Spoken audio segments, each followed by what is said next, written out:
DPM Gan and Minister Roque, a very good morning. We are indeed gathering at a critical moment. Over decades, ASEAN has been a source of growth, has been a source of stability. But as we all heard, the world around us is changing. We've heard the talk about geopolitical rivalry is intensifying. We heard about how energy security is now back at the top of the agenda. We hear how supply chain is reshaping, and AI is moving so fast, for many businesses and even governments to adapt. So the question before us is not whether ASEAN matters. Clearly it does. The real question for us is that can ASEAN stay united? Can ASEAN stay relevant? And can ASEAN stay competitive in a rapidly unfolding and dividing world? And today, we have with us two very distinguished guests who are in the driver's seat to really steer ASEAN's future. So we are very privileged to have both DPM Gan and Minister Roque with us. So please give them a round of applause.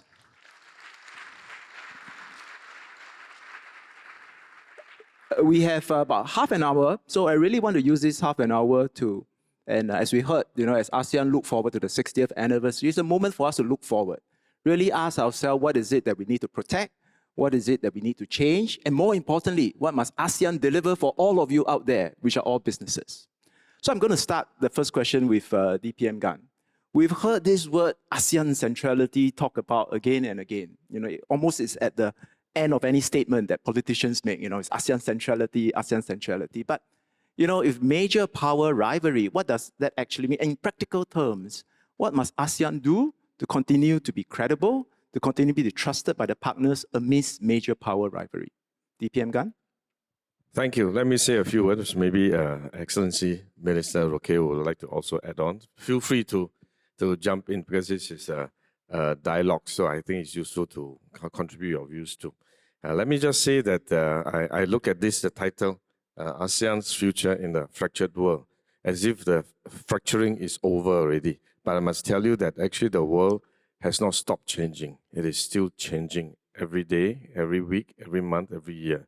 So we have to be prepared for a changing world. And this change, when will it stop? We really don't know. I think it's going to be the new norm. We must be prepared for the unknown, for the uncertainties that are ahead of us, and always be ready to meet the challenges and seize the opportunity. Once ASEAN, particularly, I think increasingly ASEAN is playing a very important role for several reasons. First, ASEAN centrality.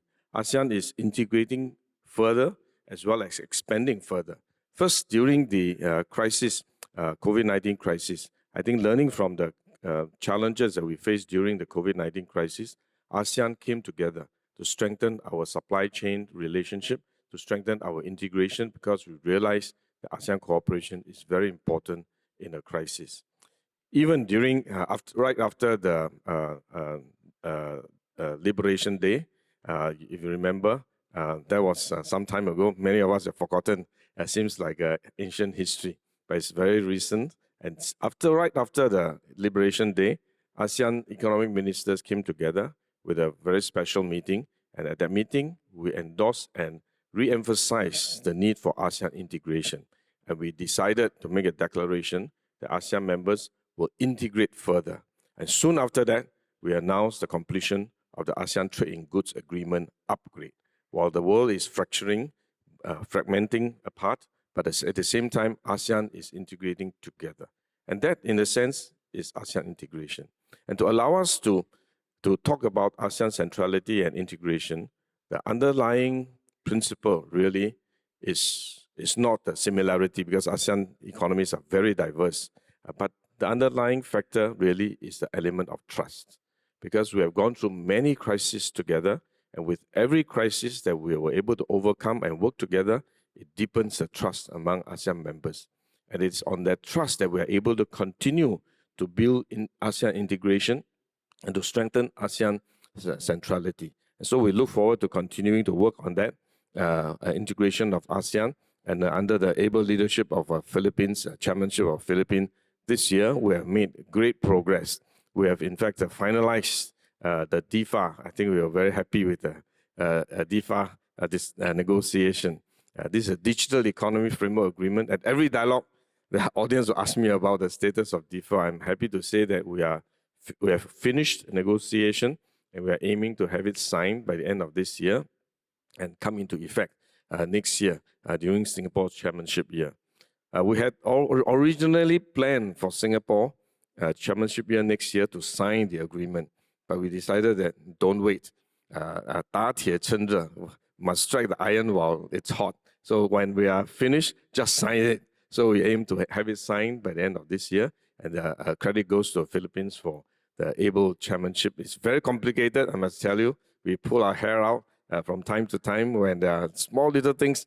Some countries are very particular, very concerned, and therefore we went on one-on-one to explain to them what this means and how to overcome some of their concerns. And this way, we are able to finish the race. And hopefully, fingers crossed, this year we will be able to sign it, and next year it will come into effect.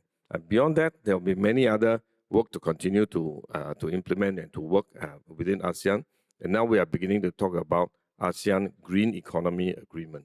This is something that is new and it's not so easy to do, but we hope that we are able to come together again based on trust, strengthen ASEAN integration. And by coming together, ASEAN is becoming a very important player in the global economy. And we are also looking at beyond just integrating among ourselves, see how we can expand our connection, our dialogues, our touch points, our engagement with other partners outside ASEAN. You know, we already have 11 dialogue partners, but at the same time, we are also exploring new partnership. And say, for example, GCC, we are looking at how we can have a dialogue between ASEAN and GCC and explore the possibility of FTA maybe. But the first step is to have an engagement, a dialogue, a platform for GCC and ASEAN to discuss how we can work together in areas of common interest. We are also looking at ASEAN with the CPTPP and how we can also explore ways of cooperation. I think by doing this, ASEAN becomes an even more important player in the global economy. And we hope that we will continue to work with our ASEAN partners, including a Philippine chairmanship, and we will be able to we'll be taking over the chairmanship next year. The more the Philippines has achieved, the less we need to do. So we are very eager to help and support Philippines to make as much progress as possible so we can look at even greater achievement next year. Thank you very much. Would Your Excellency like to say anything? Yes, thank you, DPM Gan, and thank you for inviting me here today. First and foremost, I'd like to invite all of you to participate in our chairship. So we are the host for ASEAN 2026, and I encourage everyone to come to the Philippines and to join all our meetings so that you can really have a look in what actually the whole ASEAN can offer each and every one of you. Exactly what DPM Gan has mentioned, we have prepared actually priority economic deliverables, but because of the Middle East crisis, it totally changed. We had actually meetings and we changed the topics to what was most relevant during the time, which was actually energy, food security, and to protect our people during this crisis. But now that we are moving forward, we are actually now going back to what the priority economic deliverables of ASEAN is. We must realize that ASEAN, as we bond together, we are a very strong force that we can really be, that we can use to make sure that we can establish our place in the world. So as we strengthen our bond and as we strengthen our unity within each other, this is a bond or a force to reckon with. We are very strong in our buying power. We are very strong in what we can offer the world. And we are also very strong in our economy. So again, we want to be the fourth largest in the world is very realizable. During our chairship, actually last May, we have already concluded the DEFA, which is actually very important for us to make sure that the digital trade within the ASEAN countries is very strong. The potential is actually 2 to 3 trillion US dollars in the onset, which we hope that we can achieve even more. So this was concluded last May, and we hope to sign it in our chairship, and we hope to really get it started in your chairship. Aside from that, the topic of our chairship is navigating the future together. So this is very timely for all of us ASEAN. DPM Gan can also attest that us now trade ministers, we are very close. It's easier for us now to communicate with each other as we really want to push ASEAN as a bloc.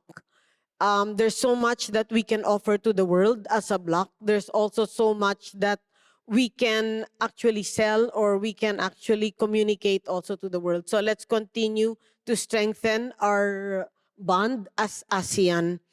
For the Philippines, we have so much to offer now with our president that is really pro foreign trade and international investments. For exports, we have grown. In 2025, we have reached an all-time high of 15.4%. And for January, again, we were up. February, up again. March, up by 20.4%. April, up. May, up. And for June, up all-time high again of 24.4%. So again, that's very important for us. So we really encourage foreign trade and international investments in the Philippines. So for those that are interested to invest in the Philippines, please coordinate with us. We will assist you as best as we can. We take a very aggressive approach on this. We have a lot of incentives that we can offer to all the businessmen or all the businesses that want to come to the Philippines and invest. The Marcos administration has less than 2 years to go, and definitely we will take your investments very seriously, and again, we will take care of you. So again, I invite all of you to come to the Philippines and to join us as we chair ASEAN 2026.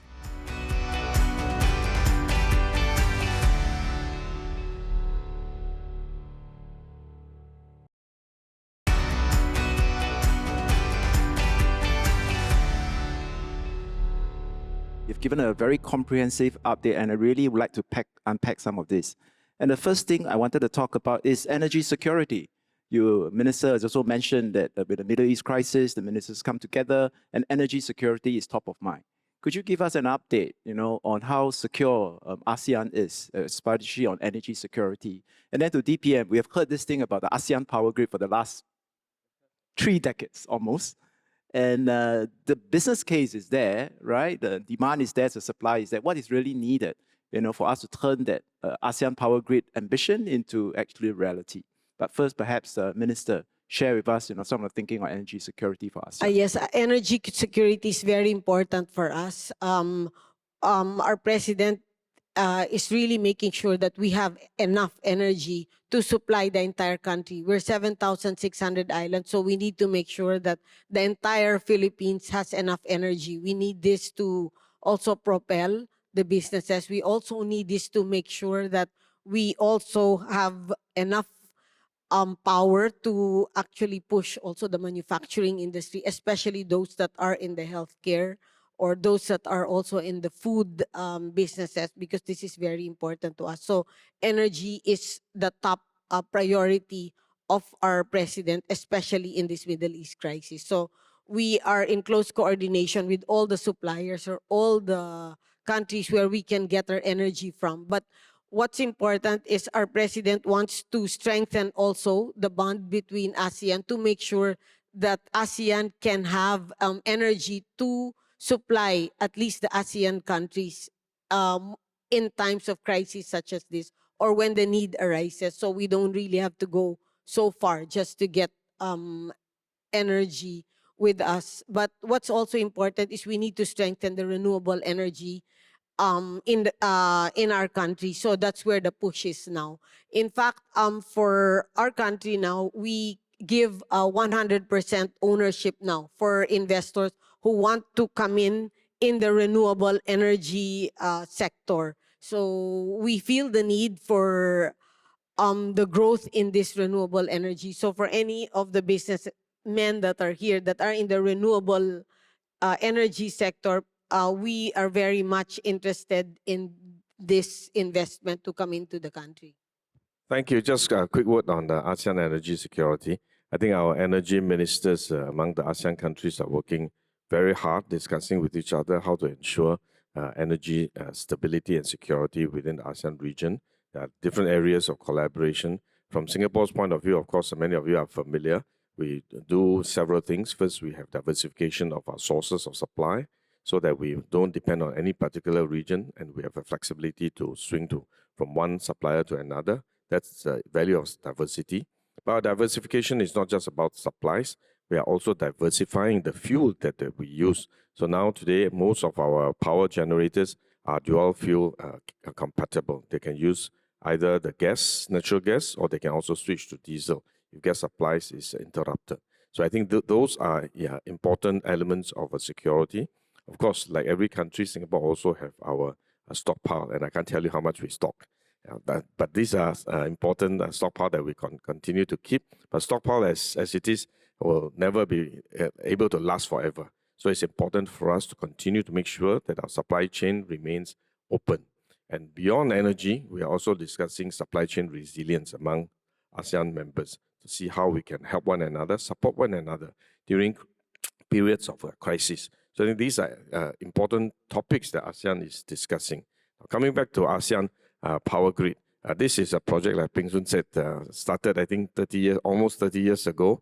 But during that time, it was a good idea, but there wasn't a impetus to really push it ahead because all of us have a sufficient energy supply within our countries, and we focus on developing our own capability and capacity.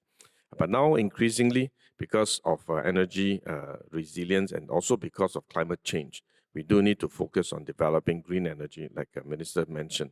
But because green energy in some may be available in some countries, not available in others, and it may be available in some parts of a country and not other parts of the country, and therefore this transmission becomes very important. The grid system becomes very important, and that's why the ASEAN power grid has a renewed impetus for us to push ahead. But I just wanted to take this opportunity to clarify that ASEAN power grid is not one mega project that we decide to embark on and then we build cables linking everybody up. I think that is not going to happen that way because it's too big a project and it's too difficult to execute. What we want to do is to do it segment by segment. You can think about, for example, between Singapore and Malaysia, Singapore and Indonesia, we have been discussing electricity trade between the two countries bilaterally, between Singapore, Malaysia, and Singapore and Indonesia. But once we are able to connect to Indonesia, and next we connect to Malaysia, and eventually Malaysia may be able to connect to Thailand and beyond. And this way, progressively, segment by segment, we will build the ASEAN power grid. So I think that's the concept. And therefore, don't imagine the APG is going to be one mega project that we will tender out. It doesn't happen that way. It's going to happen progressively and most likely on a bilateral basis, and eventually it becomes multilateralized. So we hope to be able to make progress between Singapore, Malaysia, Singapore, Indonesia. During the last leaders meeting between Singapore and Indonesia, both leaders have re-emphasized the importance of this connectivity.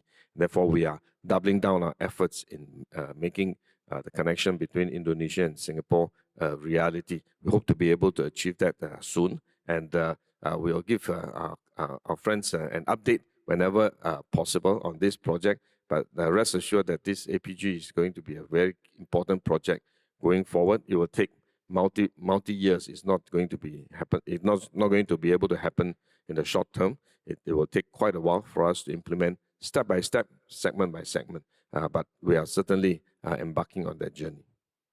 DPM, just to stay on you, since you talk about a power grid, you kind of alluded earlier in opening remarks about a green economy agreements.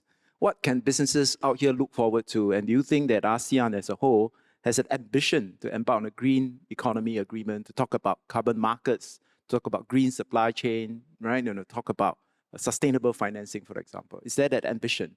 And then maybe I ask Minister Roque for your views about green economy agreement. Thank you very much. This climate change is a very interesting topic because countries have been talking to one another, negotiating what are the measures we should put in place, how fast we should move on climate abatement measures, mitigation measures. But whatever we say and whatever we decide, the climate doesn't depend on you. The climate will continue to change and the temperature will continue to go up. You know, this year was the hottest year in Singapore's history. Last year was the hottest year last year.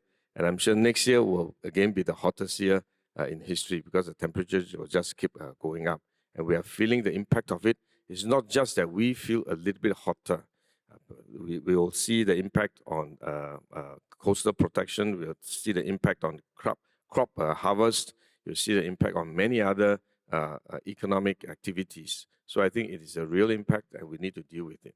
And one way to deal with it is to look for collaboration with other countries, with other partners in terms of the green economy. And we are hoping to be able to develop this concept among ASEAN. We are embarking on a feasibility study on what kind of a scope of a green economy we should have for ASEAN. As many of you know, Singapore already have a green economy agreement with Australia, and we are discussing with our DEFA partners to see whether we can have we already have a digital economy agreement, whether we can have a green economy partnership agreement. So these are the topics that we are discussing, and we hope to be able to realize it in time to come. I think this is an important area, and there are many opportunities in the green economy. Carbon credit trading is one, green financing is another, infrastructure investment is the third one. Green energy is very interesting. Like Philippines, I think Minister mentioned just now they've opened the market.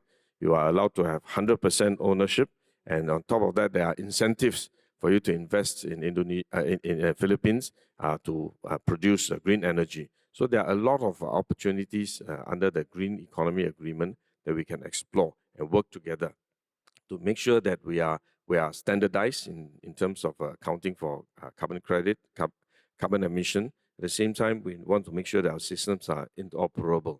So I think there are a lot of scope in the Green Economy Agreement, but it's something that is very new.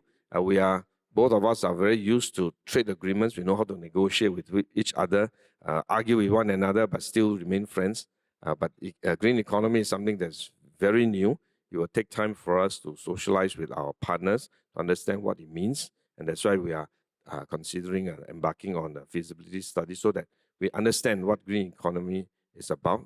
And when we enter into the negotiation, we are starting from the same starting point. So I think that is what is very important for our Green Economy Agreement going forward. Thank you.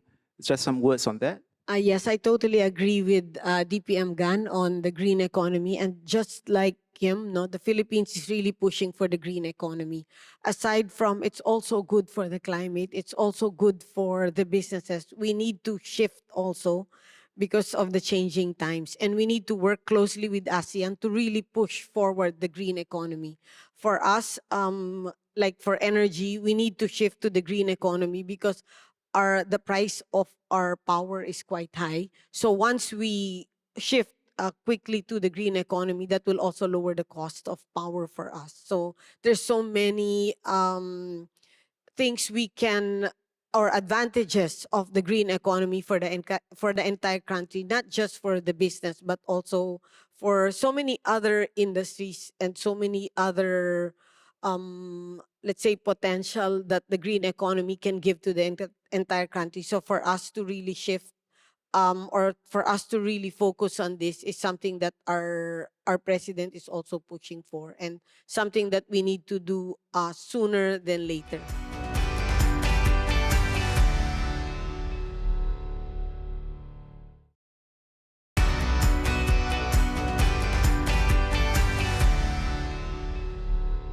Let me just shift gear. Just now we talked about DEFA. I'm glad that the ministers are racing to the end, not waiting until Singapore year to sign it. But can we kind of break it down a little bit more? So maybe I ask Minister Roque that if DEFA succeeds, how would an SME in Manila, in Singapore, and in Jakarta, how would they actually feel different? What can they really get out of that DEFA? Because we heard all these trillions and trillions, but practically, what does it mean to be an SME if DEFA get rectified, whether you're operating in Manila, Singapore, Jakarta? Yeah, DEFA is really actually very important, the Digital Economic Framework Agreement that will open the entire ASEAN market, which is actually a huge market let's say for trade in the e-commerce platform. So for us, we will be able to sell now our products. We're talking about the SMEs. They'll be able to sell now their product to the entire ASEAN, to all the ASEAN countries, which is important for us. We realized that using the e-commerce platform is the cheapest way for us to sell. We also need to get our products across or out there, to a larger market, because we now sell to the different regions in the country. But if we can sell to the entire ASEAN or to all the ASEAN countries, then that would really be best for us. We also will strengthen the digital payments and then digital trade also for talents that will use the digital space, not just to be constricted to the Philippine market, but also to the ASEAN market. We need to compete. We also have a lot of products that are now being sold in the world. As we can see, our exports are up. So that means that our products now are ready for the global market. So this DEFA will actually strengthen the exports, not just the usual way of exporting, but using the digital or the e-commerce platform for this. So this is very important for our country. We are 7,600 islands, so we really need to use the e-commerce platform on an aggressive basis, not just with limited to the population of the Philippines, which is actually huge. We are almost 115 million Filipinos, which is attractive for a lot of the countries that want to invest in with us because of our population.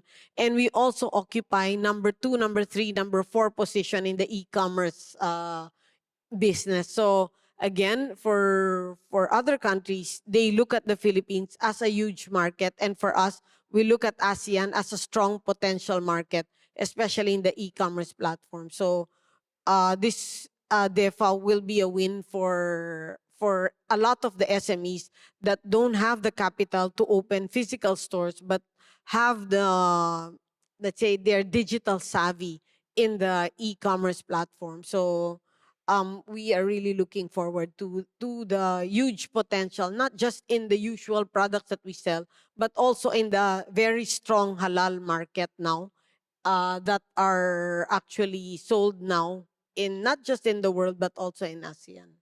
Thank you, Minister. But so I hear DEFA is about reducing barriers to digital trade, integrated digital economy, but the reality is AI is even more transformative, right, than e-commerce or digital payment. I think my question to DPM Gan is ASEAN thinking boldly about AI? Beyond DEFA, does ASEAN needs a ASEAN AI agenda with the same level of ambition for DEFA? And is ASEAN ready for the AI revolution? Thank you very much. This is a very important topic and a very interesting topic. In fact, during the previous ASEAN ministers meeting, I mentioned that now that we have concluded the negotiation on the DEFA, the next step really in the digital economy is to move ahead onto AI and AI-related discussion. This is a very big topic, and the key challenge for us is that ASEAN is a very diverse membership, has a very diverse membership. Some countries are very advanced in the digitalization. Some are beginning to develop their digital capability. So the capacity varies widely within ASEAN countries. And that's why DEFA provides that flexibility to allow countries that are more ready to move forward, at the same time invest in uplifting the capability of the other countries so that they can join in as soon as possible. So this allows countries that are ready to move on AI to move first. So I think AI is also an important collaboration platform among ASEAN countries. We need to discuss that. I think we will start focusing on AI once we are done with the DEFA signing and coming into effect. So once we are done that, we'll begin to discuss how we can work together on artificial intelligence. And AI is moving very quickly, and it's going to be very impactful, not just in Singapore, but around the world as well. And for Singapore, we have announced our AI strategy earlier this year. We have a National AI Council chaired by Prime Minister to coordinate the efforts of whole of government and whole of society how can we manage the impact of AI, at the same time leverage on AI to give us the competitive edge. I think a few initiatives that we have announced. First, we want to develop champions of AI, working with some of the leading companies to introduce AI from end to end, an entire business process, so that they develop their AI capability, not just incrementally, but transformatively. So I think this way we will be able to develop AI as a competitive advantage for Singapore and Singapore companies. Secondly, we are also rolling out the AI missions, and these are key missions in the four key sectors: advanced manufacturing, connectivity, health, as well as financial services. These are the four important sectors that we have, and we want to develop capability in AI in these four key areas, and using this AI mission to attract AI professionals, AI leaders, AI experts, AI companies to come to Singapore to help solve this problem and to address these challenges. So I think these are our way to develop the AI capability. But in order for these companies to come together, these professionals and experts to come together, we are embarking on an AI park. We already have Lorong AI. It's a one street with all the AI operators and developers are situated. Now we say one street is too little, too small, not enough. So we have started to build a Kampong AI. So this Kampong AI is, Kampong means a village. So a village bigger than the street. So we are going to develop a Kampong AI in One North. And this will be a community of AI practitioners. The idea is to create synergy among these players to be able to uplift our AI capability. And we hope that we are, as a pathfinder, to also show the way how we can help companies in Singapore to develop AI capability, and also help our ASEAN neighbors to show the way how we can work together to develop the AI capability in ASEAN. So Peng Soon, you're right, the AI is going to be the next big topic in the digitalization. Once we finish the DEFA negotiation signing, as well as come into effect, I think the next topic we are going to discuss is how ASEAN can come together, cooperate on AI capability development, develop interoperability, develop standards, governance principles, and these are very important topics. At the same time, we also want to focus a bit more on applications, how this AI can help transform companies, deliver real tangible results, and not just principles and concepts. So I think these are the few areas that I think it will be worthwhile for ASEAN members to focus on going forward after DEFA. We are certainly looking forward to that. So AI village, AI kampong, AI country, and maybe AI ASEAN. Mr. Soon, if I may add, no, the DEFA will be the first in the world, and ASEAN will be the first one that will have this kind of agreement. So this is a win actually for ASEAN.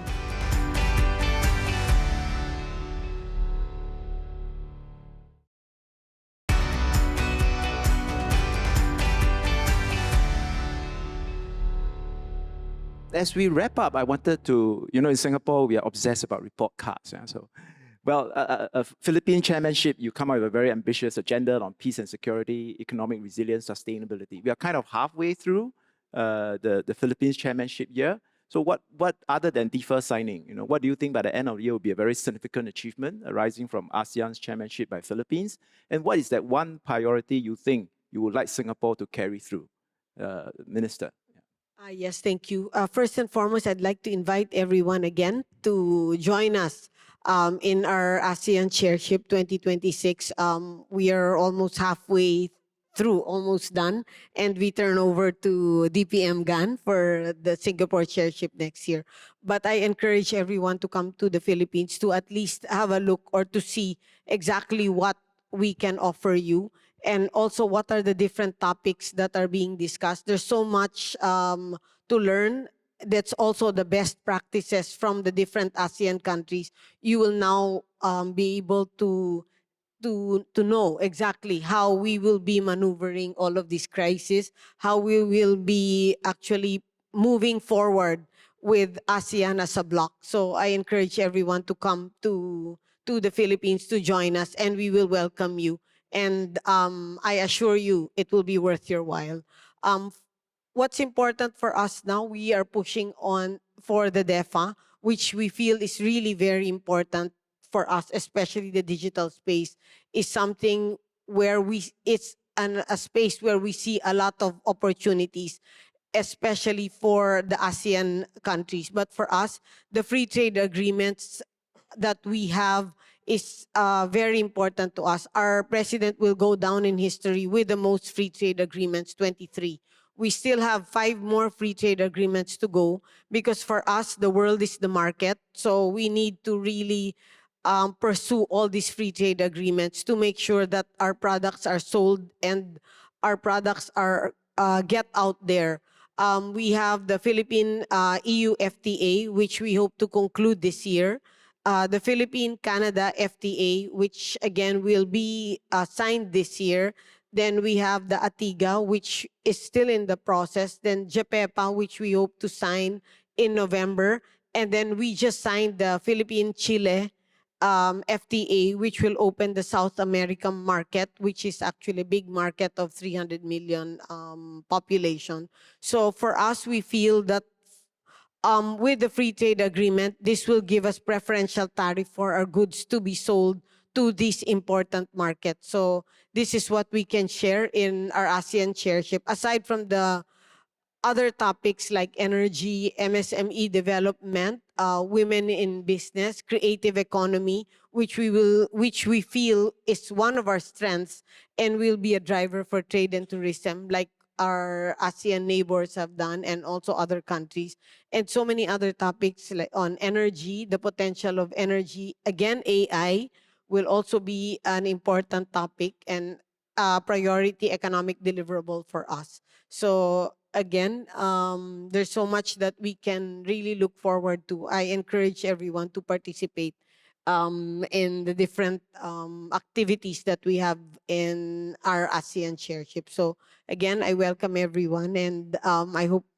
you can join us. If there's anything that you need from the Department of Trade and from the Philippine government, please feel free to message us, and we will assist you as best and as aggressive as we can. We are definitely at your service. Thank you, Minister. And if I could do an advertisement for my colleagues from ASEAN Park Philippines, 13 to 14 November is when Philippines will be hosting the ASEAN Business Investment Summit. So do book a date, do look up for those details.